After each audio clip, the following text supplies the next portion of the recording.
Welcome to No Rules Review with your host, Ethan Hey Maloney. everybody, Mike here, and today we're going to be looking at the newest, of this recording, the Oniverse games Castellion by Shady Torbay, published by Z-Man Games. Castellion Games, the fourth of the Oniverse games, finds 1 to 2 players building up a castle to defend against invasion by monsters or something. I don't know. Unlike the other 3 Oniverse games that came before it, Castellion is actually a tile-laying game instead of a card game. You are grabbing from a stack of tiles and you're putting them down in front of you in a grid, and you're trying to form certain structures to meet certain in-game goals. If you can pass the goal in phase 1, you move on to phase 2. If you can pass that goal, you move on to phase 3. If you can pass that final goal, you win the game. So, what makes that complicated? Well, there are 4 different colors of helpers that build the wall, because you're sort of building it out of the creatures themselves, and they come in 3 different sizes. So there's blue, red, blue, brown, red, or yellow, green. So I guess 5 colors, and they come in squares, circles, and triangles. And as you're putting them down, you cannot have 2 of the same shape touching each other, be that horizontally or vertically. So that does complicate as you're putting things down. And what you're trying to do is you're trying to create patterns of colors. So you're trying to get, 4 in a row vertically of the same color, 4 in a row horizontally. You want to make squares. You want to make many squares. You'll get different varying goals in each game, because there's phase 1 goals, phase 2, phase 3, and you shuffle those and you get one of each at random. Further complicating matters is when you finish, let's say you finish the phase 1 goals, the board doesn't reset. I mean, there are some goals that have you eliminate certain things, but the board doesn't reset, and so you have to keep building with those future goals in mind, because you max out. You can't build so big. You can't have overhangs to the castle walls either. So it gets to be very complicated. You're trying to put these down, and the only limit on you is that shuffled into the tiles are these timer tiles, these little monsters that look like clocks. And when a certain number of those have come out, boom, the first test is applied. If you pass it, you keep going, and once you draw enough of those timer tiles, boom, the second one is tested. And then you keep going, and once again, when you've drawn enough of them, the third and final test is given to you. So that really makes this a complicated game.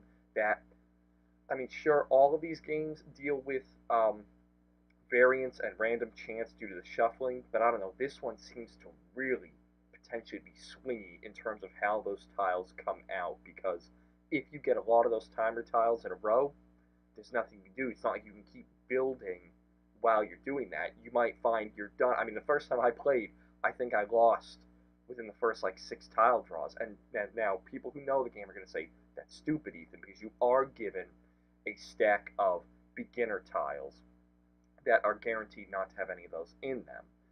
And yeah, so you're probably supposed to use those up pretty quickly, but of course I was trying to save those for later use when I thought it'd be more crucial. So you do have to find a balancing act. This is probably, of the 4 Oniverse games that are out so far, the one I've played the least. I want to play it more because once you move past the introductory game, in the real game, each one of those colored tiles has a special ability if you discard it that will help you, hopefully, to move further along. It'll let you swap tiles, it'll let you remove tiles, it'll let you draw tiles back. They do a bunch of stuff. So I do have to play it. I do want to play it more, I should say. Not have to, because I've played it probably a dozen times already. But I do want to play it more to get to know it better, because as it stands right now, I would put this as the 4th out of the 4 Oniverse games in terms of how much I enjoy it.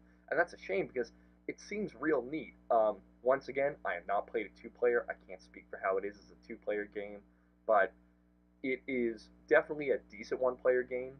I would put this up there with Sylveon in terms of not the most practical to carry around with you. If you wanted to bring this to play, in public, unless you want to carry the box with you and then make a stack of tiles, you'd have to get a bag. I wish they provided a bag to put the tiles in, because, you end up making these stacks of tiles or a big smushed pool of tiles, and you're drawing from that. I almost wish I had a bag. I mean, I have random bags laying around. I should just use one, because you really want to sort of randomize that tile draw, because if things are clumped together, you can find that you really shoot yourself in the foot by pulling a lot of the bad tiles. It is a fun game. It is simple. You can explain it to somebody very quickly and they can get going. Like all the other Oniverse games now, there are a ton of expansions built into it that you can work in if you find it too challenging. I find it challenging enough to begin with the base game.